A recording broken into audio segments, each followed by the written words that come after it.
There comes a time in life when the roles between parents and children begin to blur. You spend decades raising them, guiding them, sacrificing without hesitation. But one quiet day, something shifts. They stop asking for your opinion. They roll their eyes at your advice. They speak to you like someone smaller than you are. And it hurts deeply, not because you expect them to worship you, but because you remember a time when your voice mattered. When did that change? You gave everything. But now, somehow, you feel like a burden. You want to remind them who you are, what you've done, how many times you put their needs before yours. It's not just painful, it's personal. It shakes something deep inside. Some call it a shift in roles. But to you, it feels like erosion. Not all at once, but slowly, like rain carving away a name on a stone. You don't want to admit it, not even to yourself. But some part of you wonders, do they still see me as someone worth listening to, worth honoring? And then, quietly, you start adjusting. You start explaining yourself more, smiling when the joke stings, giving when no one says thank you. You say yes when your heart begs for a no, because maybe, just maybe, if you do enough, they'll respect you again, right? But here's the truth no one tells you. Respect cannot be chased. It must be claimed. And claiming it doesn't start with confrontation. It starts with a return to yourself. Margaret knew that pain too well. She had once been formidable, a sharp-witted nurse who commanded entire hospital wings. She raised 3 children on her own after her husband passed young. She made every decision, held every thread.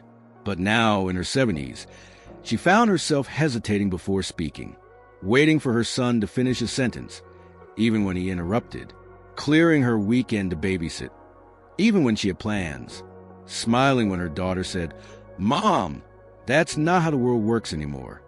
She thought, this is what love looks like now. But slowly it began to ache, not because they were cruel, but because she was vanishing, bit by bit, in front of the people who once saw her as their compass. She once said to me, over tea gone cold, "I didn't even notice I stopped asking for respect.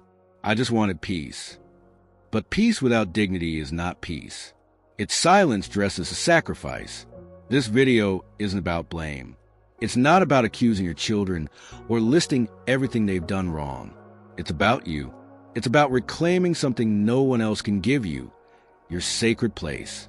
Not as a parent who begs, but as a person who stands. Not by yelling, but by shifting how you show up in your own life. Because the truth is this: you can't control how they act, but you can control how you carry yourself. And that changes everything. But you've learned something the hard way. Getting angry doesn't fix it. It only makes the silence grow heavier. So instead of shouting louder, what if there was another way? A quieter, deeper way to regain your place. Not through arguments, but through quiet power. Not by demanding respect, but by commanding it from the inside out.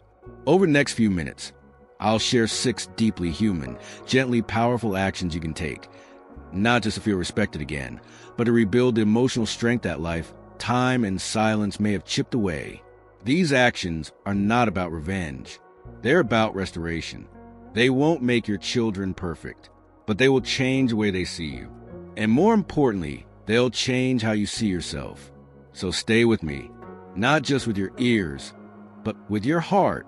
Because if you've ever felt invisible, if you ever hung up the phone and cried quietly into the tea that went cold, if you've ever stared at an empty inbox and told yourself they're just busy, you're not alone, and you don't need to shout to be heard.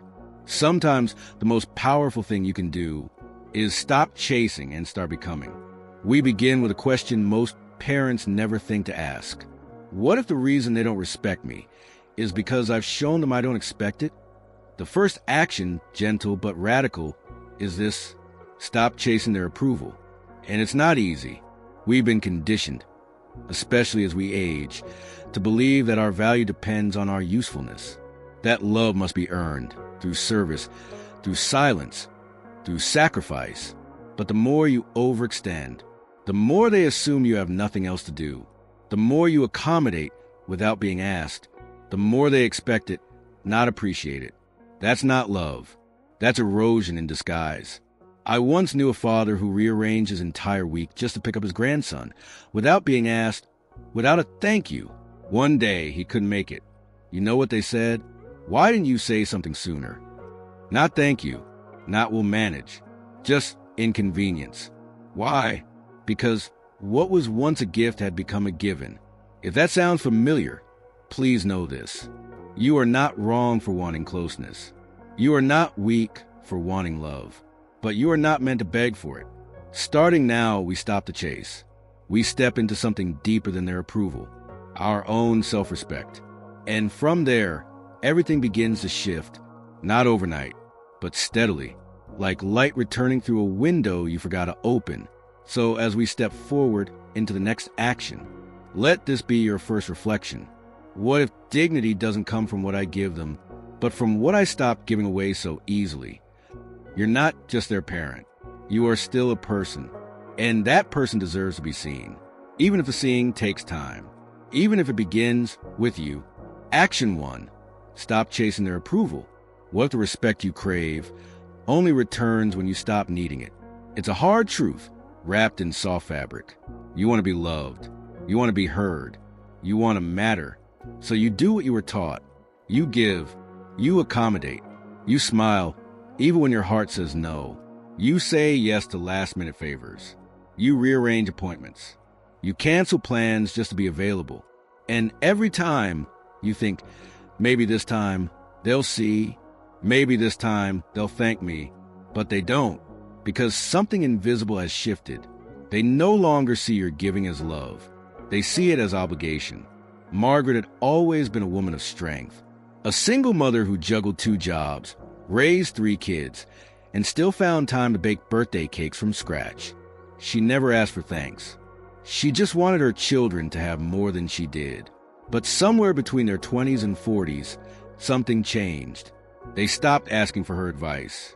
They stopped listening when she gave it. They expected her to be available, to show up, to keep the peace. And she did, even when it hurt. One afternoon, Margaret told her daughter she couldn't babysit on short notice. She had plans with a friend. Her daughter's reply? You never say no. Why now? Margaret laughed softly at the time. But when she got home that evening, she sat in her armchair, stared at the wall, and felt something she hadn't felt in years. Resentment. Not because her daughter was cruel, but because she had trained her to expect everything without appreciation. Here's the painful part no one talks about. The more you seek their approval, the less they offer it. The more you bend, the more they forget you were once unshakable. Because approval chased always runs further. So what do? You stop chasing. You stop over-explaining. You stop being available 24/7. You stop watering down your opinions just to avoid tension. And instead, you return to yourself. You say no with love, but without apology. You keep plans that matter to you. You speak truths, even if they land awkwardly, not to hurt, not to punish, but to remind them and yourself that you are not here to perform for their comfort. Here's a simple test. If your children only treat you well when you agree with them, is that respect or control? Because real love, real respect, doesn't demand your silence. Frank, a retired teacher in the 70s, learned this the hard way. He used to text his sons every Sunday, share motivational quotes, ask about their lives, offer help, even when they didn't ask for it. Weeks passed, no replies. When he finally brought it up, one of them said, "Dad, I just don't need a pep talk every week." Frank was crushed. For a while, he stopped reaching out at all. But something in him shifted. He stopped trying to be the good dad. He stopped trying to be the version of himself he thought they'd accept. He returned to being himself. He read books. He joined a walking club. He stopped texting unless he genuinely wanted to share something, not just to maintain closeness. And something unexpected happened. His son started calling again. Not often, but with a different tone. Less obligation. More curiosity. It's not magic. It's alignment. Because when your sense of worth comes from you, not from their reaction, they feel it, and slowly they begin to adjust. You're no longer bending for their attention. You're standing in your own light. And whether they respect you now, later, or never, you know you have. So, if you're still saying yes when you mean no, if you feel drained after every interaction, if you find yourself explaining your decisions like a student before a principal, pause. Ask yourself, what if respect comes back the moment I stop handing it away? This isn't about cutting them off. It's about calling yourself back.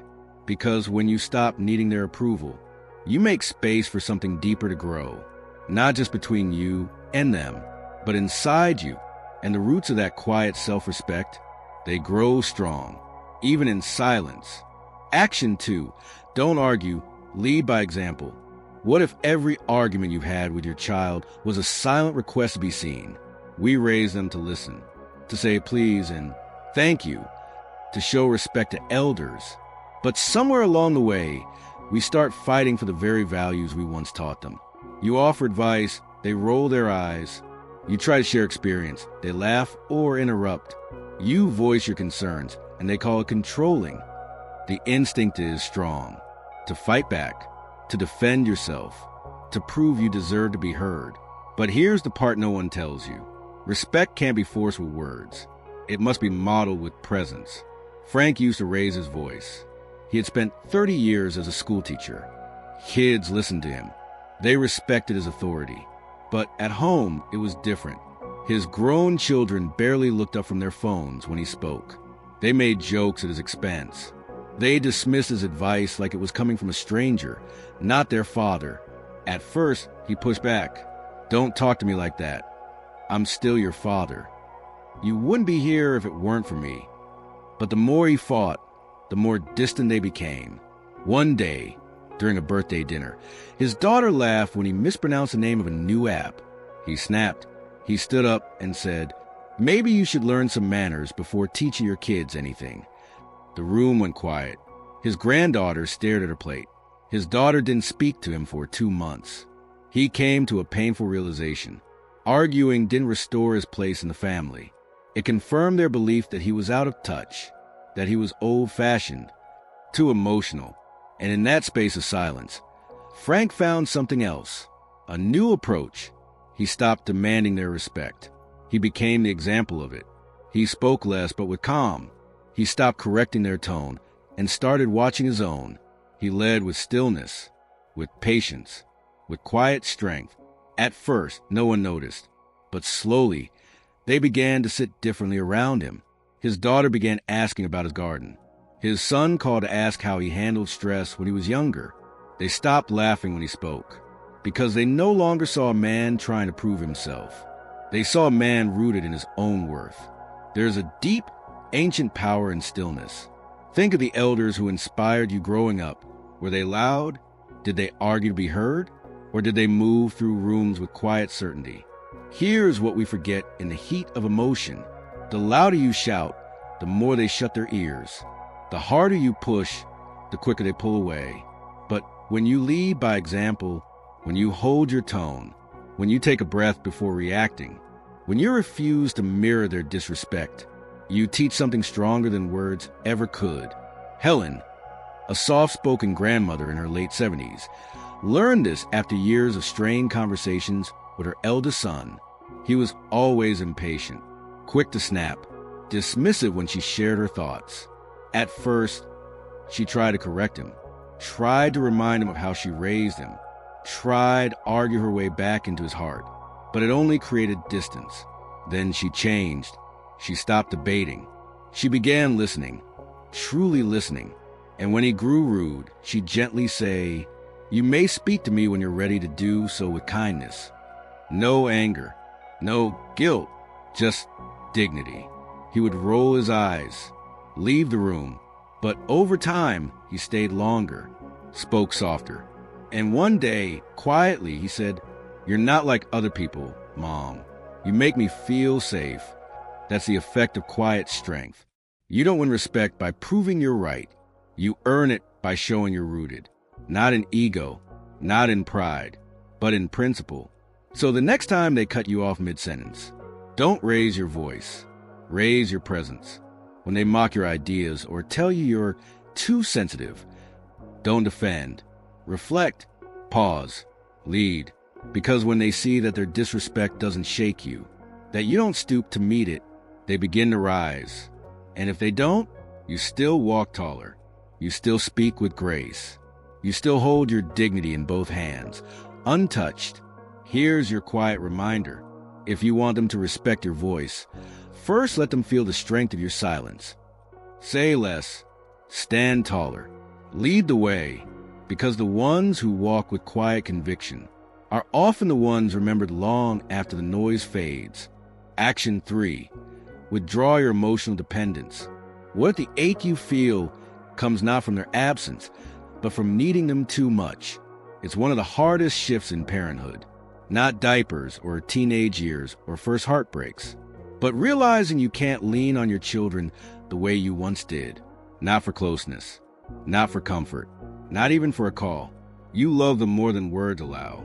But when love becomes dependence, when your sense of joy rests in their hands, you hand them power they never asked for, and they don't always handle it well. Let's say it plainly. They will not fill the emotional spaces they once did. And it's not because they don't love you. It's because they are building lives of their own. Fast-moving, noisy, filled with demands you can't see. If they sense that your happiness hinges on their attention, they may feel guilty. They may feel pressured. Or they may pull away, not because they're cruel, but because being someone's lifeline is heavy. Helen had always been a mother with a full heart. She baked. She volunteered. She hosted holidays with centerpieces she made by hand. But after her husband passed, something shifted. She found herself staring at the phone each night, waiting for it to light up. Just a text, just a voice. She began calling more often, asking when they'd visit, leaving voicemails filled with soft disappointment. And they came less. She didn't understand. She was offering love, but all they seemed to feel was pressure. One day, her youngest son said, "Mom, you make me feel like I'm not doing enough, no matter what I do." That night, Helen cried, not because he was wrong, but because he was right. She had made them responsible for something no child should carry, her sense of being loved. So she stopped calling first. She stopped waiting by the window. She joined a choir, began walking every morning before sunrise, signed up for a memoir writing class at the library. She filled her days with light that came from within. And something miraculous happened. The calls came back, but differently. They weren't hurried anymore. They were curious. "How was the concert, Mom? Did you really write a poem? Read it to me." The same children who once pulled away were now leaning in. It's a quiet paradox. The less you depend on their affection, the more freely they give it, because they no longer feel the weight of holding your world together. You show them you have a world of your own, and in doing so, you become magnetic again. Think of emotional dependence like leaning too far on one side of the seesaw. If you lean in completely, they will feel the pressure and they will rise, not to lift you, but to escape the imbalance. But when you sit in balance, grounded, centered, holding your own, they return, not out of guilt, but because they want to. Margaret once said, "The loneliest I ever felt was the day I realized I had built my week around someone else's availability." That was the moment she stopped. She began planning Friday coffee dates with neighbors. She went to the cinema alone and loved it. She adopted a rescue cat named Boots who slept curled against her hip, and slowly, she began to feel full again. Her children noticed. They called more. They stayed longer during visits, because she was no longer draining to be around. She was glowing. Here's a truth that hurts before it heals. If you need them to feel whole, you'll always feel fractured. Let go, not of love, never of love, but of expectation. Your value is not in how often they visit, or how long they talk, or if they remember your birthday without Facebook reminders. Your value is in your existence, your wisdom, your quiet courage to keep blooming, even when the garden is empty. And yes, it's hard. There will be lonely days. There will be moments when you scroll through your contacts and want to call just to feel something familiar. But in that moment, ask yourself, Am I reaching for connection or for permission to matter? Because, dear heart, you already matter. You don't need them to prove it. Let this be your gentle reminder. Withdraw your need, not your love. Build your peace, not your silence. Choose joy, not longing. And when they return, and they will meet someone whole, someone centered, someone they can look at and say, "You've never been more yourself." And that is where the respect begins again. Action 4. Set boundaries and enforce them. What if the reason they speak to you that way is because you've never said they can't? It starts small. A sarcastic comment, a dismissive tone, a subtle roll of the eyes when you share something close to your heart. You tell yourself it's nothing. You brush it off. They're tired. They're stressed. It's not worth starting a fight. So you stay quiet. Again, and without realizing it, you train them to treat you that way. Let's be clear. Most children don't intend to hurt their parents. But people, especially the ones closest to us, will always treat us the way we allow them to. And when you tolerate disrespect, even once, you tell them it's acceptable, even if your heart breaks in silence. Robert had always been respected in the business world. A strong, deliberate man who ran meetings with precision. He once negotiated contracts that made headlines. But at home, his adult children talked over him. They rolled their eyes. They told him bluntly, "That's not how things work anymore, Dad." And he let it slide for months, for years, until one Sunday dinner when his daughter said, "No one cares what you think about that, Dad." Everyone laughed, except him. He excused himself early, sat in his car, and cried, not because of the words, but because he realized he had allowed this to become normal. The next day, Robert made a decision. He wasn't going to yell. He wasn't going to guilt them. He was going to change the rules. It started with tone. When his son interrupted, Robert raised a hand gently and said, "You can continue when I'm finished." That's how conversations work. When his daughter dismissed his thoughts, he replied softly, "You don't have to agree with me, but you do have to respect me." And when the sarcasm returned, he stood up and calmly said, "If this is how we talk now, I'll excuse myself. I won't be part of this." He didn't threaten. He didn't beg. He enforced. And slowly, the air began to shift, because boundaries are not ultimatums. They are invitations. They say, "Here's how to stay in my life in a way that honors us both." And when you hold them, without rage, without shame, without apology, you teach others how to treat you. Many parents confuse love with endless flexibility. But here's the truth. Love without limits becomes resentment. And resentment is the slowest, deepest kind of grief. Margaret once told me, "I thought setting boundaries meant pushing my kids away. I didn't realize it was the only way to invite them back in as adults." So she stopped cleaning their messes, literally and emotionally. She stopped bailing them out of consequences.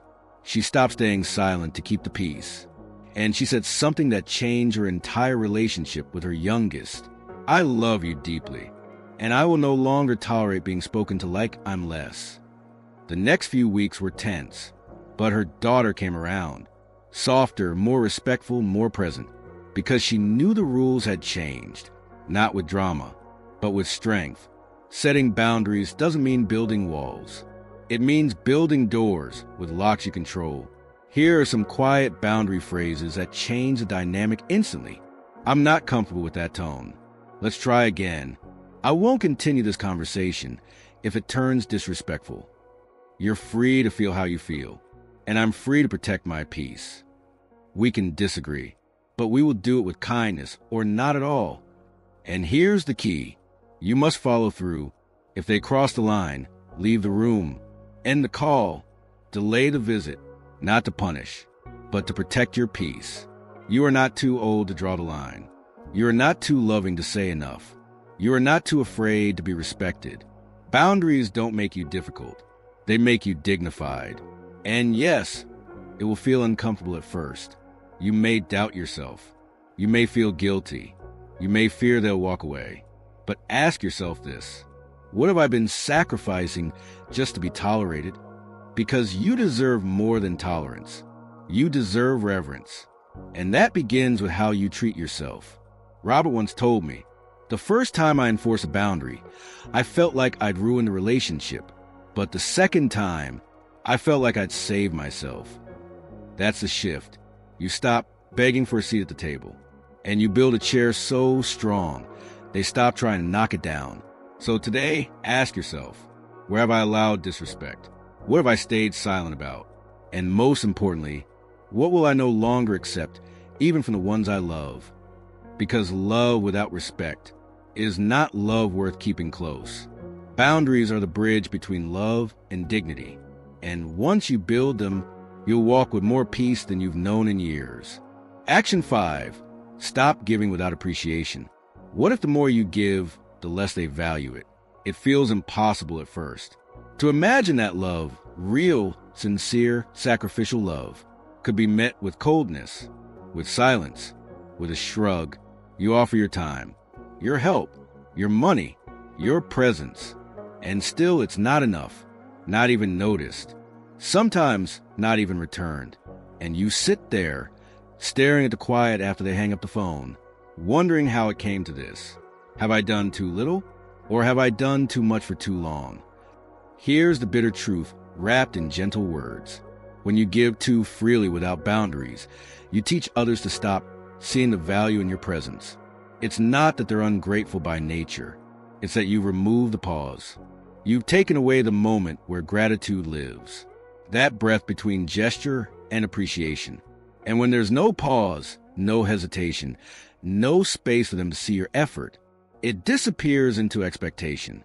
George knew this ache. He was the father everyone leaned on. Car trouble? He was there. Rent due? He wired money without question. Moving house? He packed boxes with a sore back and a quiet smile. He said yes to everything, even when it drained him, even when he had to cancel his own plans, even when he barely had enough left for himself. Why? Because he thought that was what a good father did. Until the day he needed help. He had fallen while changing a light bulb, twisted his ankle badly. He called his son. No answer. Left a message. No reply. He waited. 2 days passed. Then his son texted. Sorry, busy. Can you manage for now? George sat in his armchair, foot elevated, heart fractured. I've been the emergency line for 30 years, he whispered. And now I'm a missed call. That night, something changed. He looked back over the years. The money lent, never repaid. The favors extended, barely acknowledged. The time sacrificed, rarely returned. And he asked himself a question no one had ever taught him to ask. What if generosity, without boundaries, becomes servitude? The next time his daughter asked for help with rent, he paused. Instead of saying yes instantly, he said, let's talk about a plan. I'm happy to help, but not without a timeline and not without appreciation. She didn't like it. She pushed back, but he held firm, not with anger, not with guilt, with grace. And something remarkable began to unfold. The calls became less frequent, but more respectful. His children started saying thank you. They started asking, not assuming. They even started asking how he was doing, because for the first time, they saw the line where love ends and exploitation begins. Here's the quiet shift. When you give less, you are not loving less. You are loving better. You are loving in a way that includes yourself. Margaret, too, had spent years giving. She helped raise her grandchildren, paid for dance lessons, watched the baby overnight, even with a bad back, never complained. But deep down, she hoped they'd notice. They didn't, until one day, her doctor told her to rest, to stop lifting, to stop bending, to start saying no. The next time her daughter called with a request, Margaret hesitated, and then said the hardest word of her life. I can't. There was silence, then frustration, then nothing. 2 weeks went by without a call, and then came a message. I'm sorry, Mom. I didn't realize how much we'd come to rely on you. That message meant more to her than any thank you card, because it came not from habit, but from awareness. You don't need a parade. You don't need gifts or public praise, but you do need to feel seen. And when you keep giving without being seen, without being valued, you begin to disappear in your own story. So let this be your reminder. If they only call when they need something, that's not a relationship. That's a transaction. If your gifts are no longer treated as gifts, stop giving until the value returns.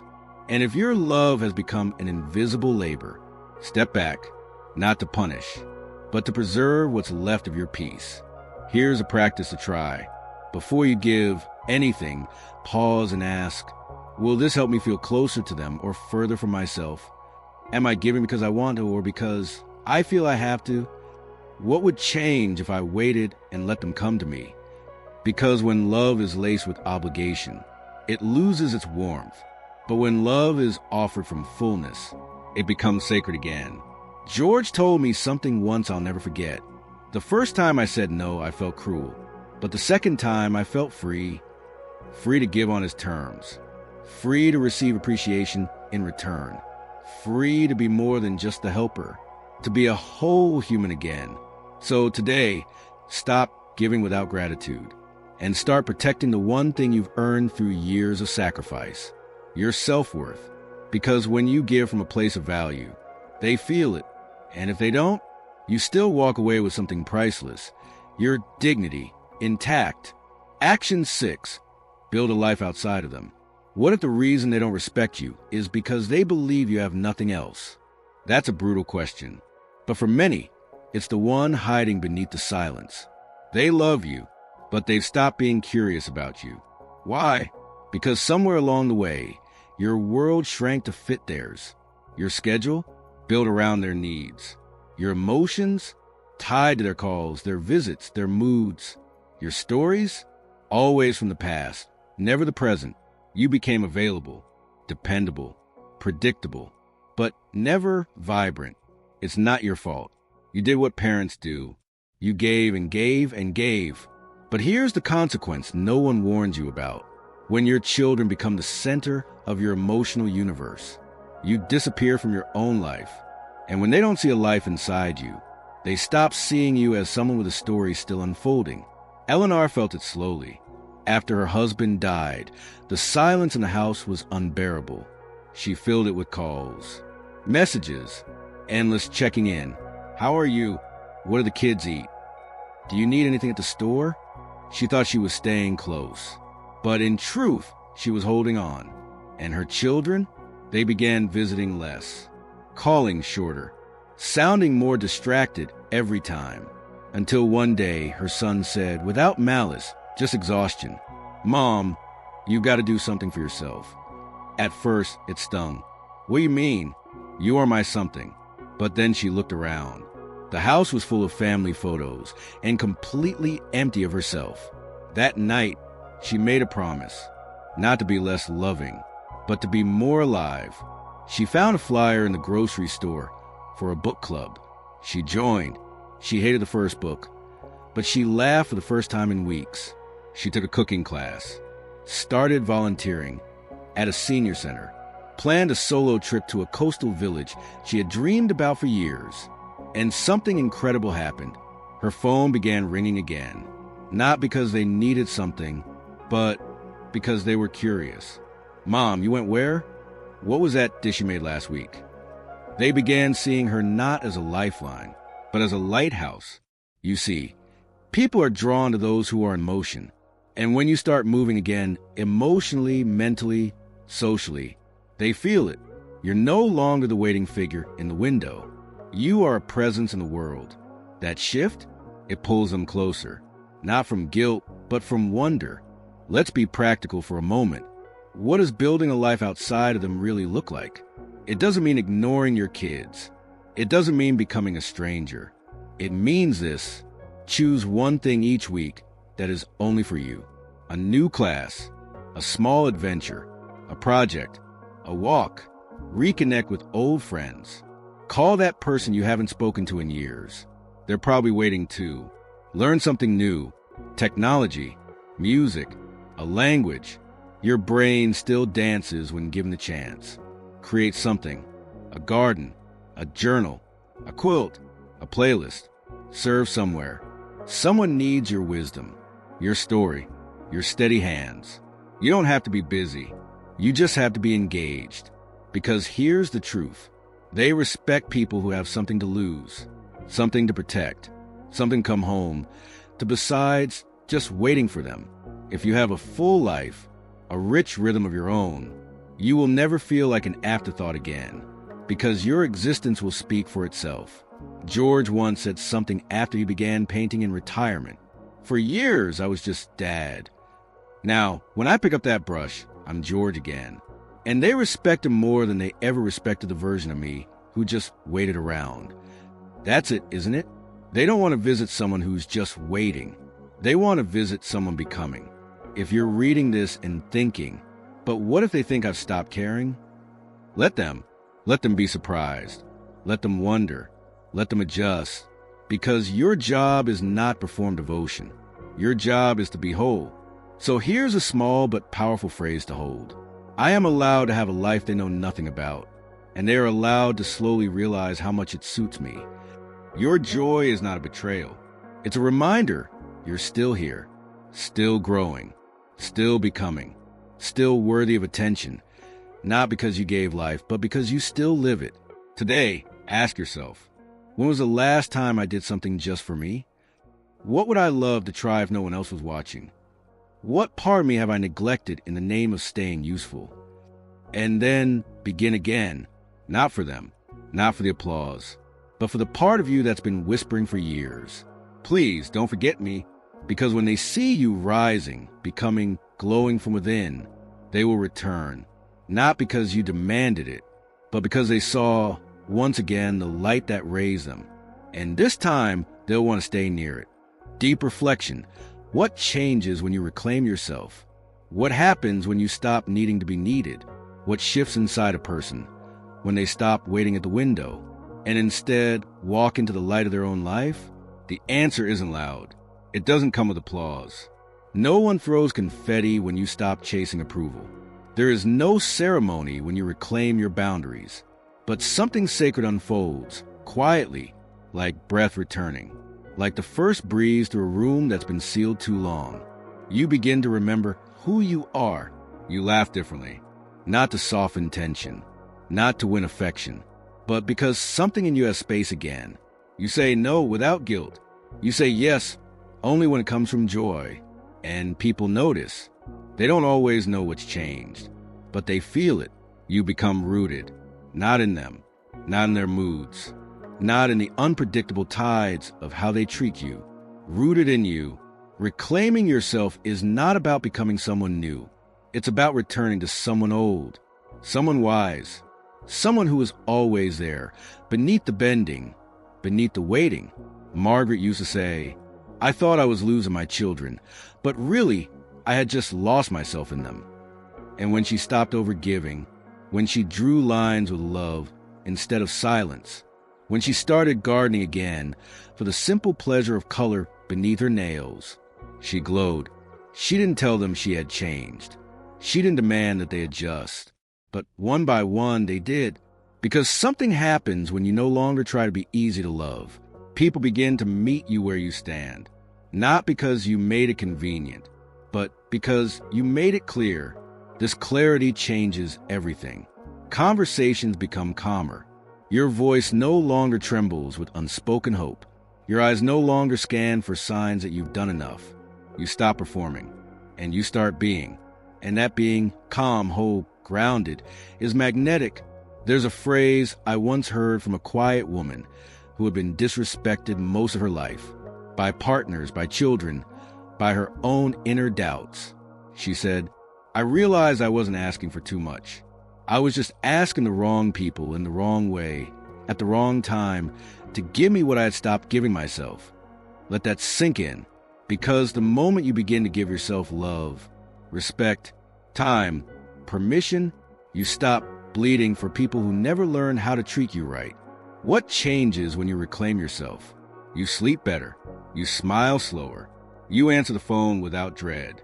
You walk past a mirror and nod because you recognize the person staring back. You stop bracing for disappointment. You stop shrinking in rooms where you once had to play small. You stop tiptoeing around people who should have known how to handle your heart.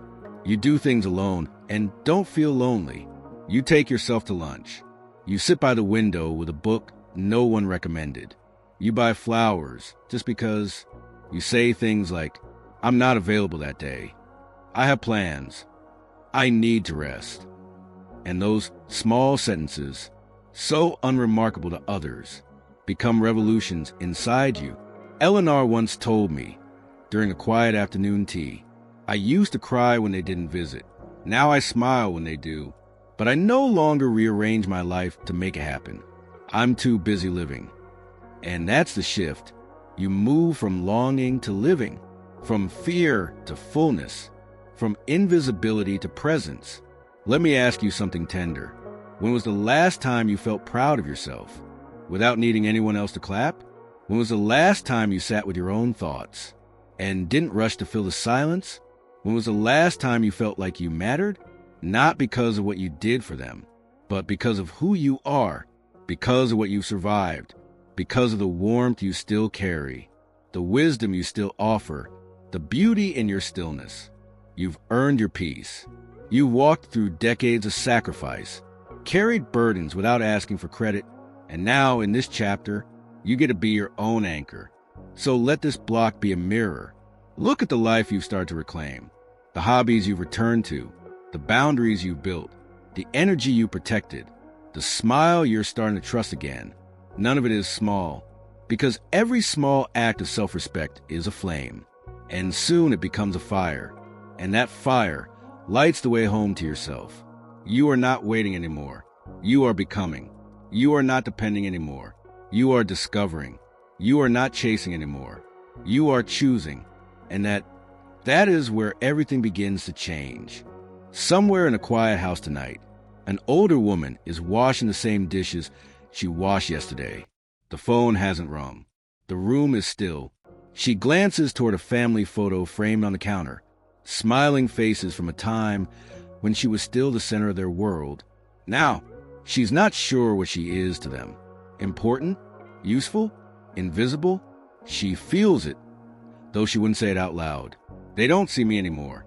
Not really. In another town, a man in his 70s sits in his chair, TV on, volume low. He's heard nothing from his son in 2 weeks. It's not the silence that hurts. It's the wondering. Did I do something wrong? Am I too much now or not enough? If you've ever felt that, if you've ever replayed a short call in your head, analyzing tone, gaps, cold replies, if you ever stayed up wondering why they visit out of duty, not desire, please hear this now. You are not alone. And more importantly, you are not the problem. They're not bad people. They're just busy, distracted, immersed in a culture that worships speed, youth, novelty. But your slowness isn't a burden. Your stillness isn't lack. Your wisdom isn't obsolete. It's just waiting for the right room to be heard again. That room begins with you, not by waiting to be welcomed, but by welcoming yourself back into your own life. This isn't about pretending you don't need them. It's about not forgetting that you are someone too. Someone with a voice, with history, with quiet power. Someone who deserves to be spoken to with care, looked at with curiosity, treated not as a relic, but as a root from which so many beautiful things have grown. So if you followed every action we've shared, if you started withdrawing the need, enforcing the boundary, stopping the overgiving, building a life outside their orbit, here's what comes next. Peace. Not all at once. Not perfectly. But piece by piece. You start to feel it when you say no and don't tremble. When you wake up and have plans that have nothing to do with them. When you begin to love your own company without apology. This is what reclaiming dignity looks like. It's a calendar with your name on it again. It's your phone ringing because they miss you, not need you. It's laughter that rises not from performance, but presence. It's knowing that being respected doesn't require a fight, just a return to self. One woman wrote me once, after applying these steps quietly for 6 months. She said, "I stopped waiting at the window. I started watering my garden again.